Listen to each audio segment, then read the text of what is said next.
கல்யாண வீட்டுக்கு போனால் காலையில் இலையில வந்துட்டு பைனாப்பிள் கேசரி வந்துட்டு வைப்பாங்க. அப்படியே அல்வா மாதிரி கரைஞ்சி வாயில் வந்துட்டு போகும். அதே டேஸ்ட் அதே டெக்ஸ்சர்லேயே வீட்டில் எப்படி செய்கிறதுன்னு சொல்லி பார்த்துடலாமா?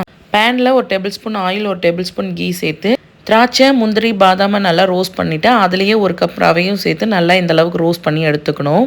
இதை தனியாக ஒரு பிளேட்டில் எடுத்துகிட்டு 1 கப் ரவைக்கு 3 கப் தண்ணியை வந்து ஆட் பண்ணியிருக்கேன். இடித்து ஏலக்காய் சேர்த்து எல்லோ ஃபுட் கலரை தண்ணியில் வந்து மிக்ஸ் பண்ணி சேர்த்துருக்கேன். தண்ணி நல்லா கொதிச்சதுக்கப்புறம் கொஞ்சம் கொஞ்சமாக ரவையை வந்து சேர்த்து கட்டி விடாத அளவுக்கு கலந்துக்கலாம். தண்ணியெலாம் வற்றி ரவை நல்லா வெந்துடும். இந்த ஸ்டேஜில் 1 கப் சர்க்கரை வந்து சேர்த்துக்கிறேன். 1 கப் ரவைக்கு 1 கப் சர்க்கரை வந்து சேர்த்துருக்கேன்.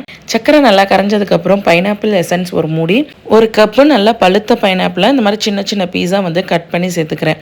எல்லாம் நல்லா ஒன்று சேர நல்லா வந்து மிக்ஸ் பண்ணி எடுத்துக்கலாம். இப்போ 2 டேபிள் ஸ்பூன் நெய் வந்து சேர்த்து கிளறணும் அப்படின்னா சூப்பரான கல்யாண வீட்டு ஸ்டைல் பைனாப்பிள் கேசரி வந்து ரெடி.